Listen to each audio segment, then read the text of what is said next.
Bienvenue sur Je suis née 3 fois. Nous sommes avec Florence Becker qui est psychologue clinicienne. Florence, tu nous disais que tu avais une métaphore pour jouer. Tu veux que j'aille chercher mes Legos, c'est ça?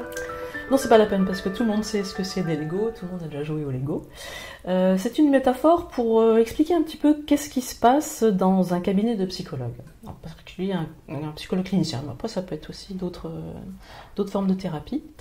En tout cas, chez moi, ça se passe comme ça. Souvent, les gens me demandent, mais parler, ça sert à quoi? Enfin, qu'est-ce qui va se passer? Est-ce que je vais guérir? Alors déjà, il faut arrêter d'imaginer qu'on guérit quand on va voir un psychologue.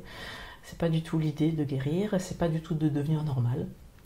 C'est vivre avec ce qu'on a, avec ce qu'on a eu, avec ce qu'on en a fait au moment où on vient voir le psychologue, à 20 ans, 30 ans, 60 ans. Voilà, on a tout ce passé derrière soi qui s'est construit petit à petit et vivre avec, c'est-à-dire l'accepter, c'est-à-dire aussi sortir des émotions les plus fortes de colère, de tristesse. Et ça, c'est vraiment un long chemin, ça se fait pas en quelques séances, il faut du temps et il faut mettre des mots, élaborer tout ça.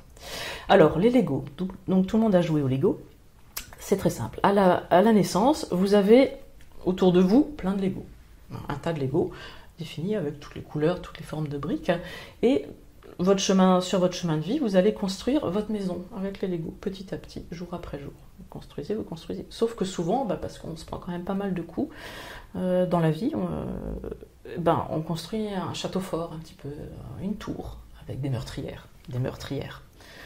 Donc il n'y a quand même pas beaucoup de lumière qui passe, on est bien protégé, on se sent tout à fait protégé, sauf qu'on a un peu du mal à respirer, qu'on ne voit pas grand-chose, et qu'on se sent un petit peu seul, voire triste. Et c'est peut-être à un moment dans cette tour-là, dans ce château fort, ce donjon, je ne sais pas, avec le truc autour, là, la fosse et les crocodiles, tout ça, pour le lit, on se dit, il y a peut-être autre chose à faire, il y a peut-être mieux. On va voir le psychologue, et là, qu'est-ce qui se passe avec le psychologue? Eh bien, on va déconstruire, pierre à pierre, enfin, brique après brique, tac, tac, tac.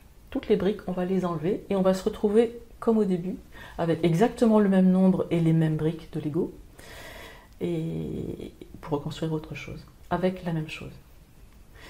Alors évidemment, une fois qu'on a toutes les briques autour, on se sent un peu fragile et nu, et vulnérable, parce qu'on n'a plus ce côté défensif là. Mais on n'est pas seul, on est accompagné, et c'est l'intérêt du psychologue. Et si on l'a fait, si on a réussi à arriver à cet état où toutes les briques sont autour, et nous à nu, c'est que c'était le moment. Et c'est qu'on est capable de vivre ça et de reconstruire. Et qu'est-ce qu'on va faire avec ces Legos? Exactement les mêmes. On va changer, on va construire la maison de nos rêves, la maison qui nous correspond le mieux. Ça, chacun fait ce qu'il veut comme maison, mais cette maison, elle aura par exemple des grandes baies vitrées, des grandes fenêtres, une terrasse, une cheminée, et il y aura de la lumière qui rentre. Il pourrait y avoir une petite clôture aussi, pourquoi pas, autour du jardin, un jardin, pas de jardin, etc. Et petit à petit, brique après brique, on va construire cette maison qui nous correspond le mieux. Et j'entends que c'est de passer aussi de la solitude à peut-être une table où c'est possible d'accueillir. Voilà, on n'est pas seul, et une maison qui peut s'ouvrir aussi sur le monde. Accueillir soi, il y a forcément un chemin aussi vers l'autre. Oui.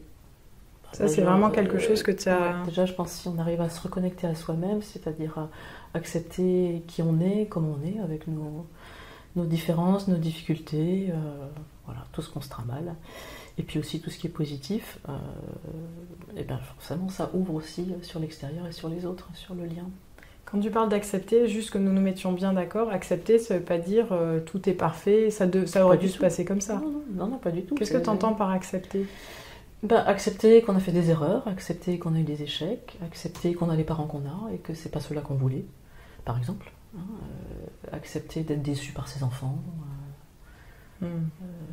d'avoir loupé quelque chose dans sa vie, accepter une maladie que nos parents nous ont transmise, par exemple. D'accord. Plutôt que de lutter contre. Je pense que lutter contre ce qu'on est ou ce qu'on a, c'est vraiment une perte d'énergie.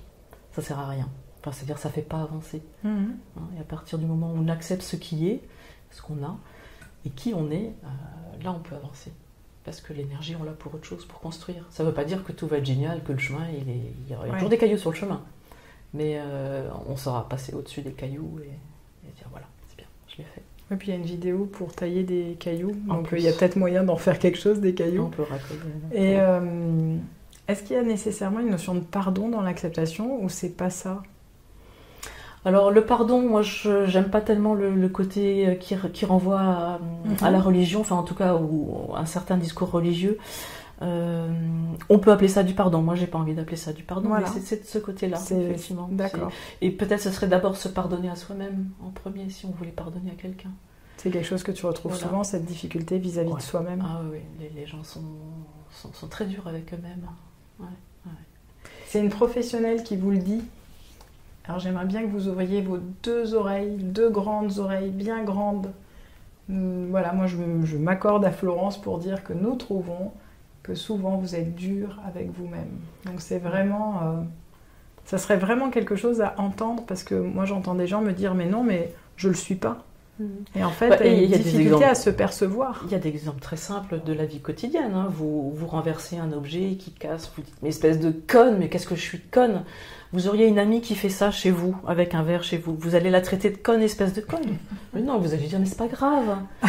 C'est pas grave, un verre cassé, on ramasse et puis il y en a d'autres et on en rachètera. Mais dites-vous ça à vous-même. Bon bah voilà, hein, pas besoin de casser de verre ce soir, mais beaucoup de Ça peut être une expérience. bienveillance pour vous. À bientôt sur Je suis notre enfant.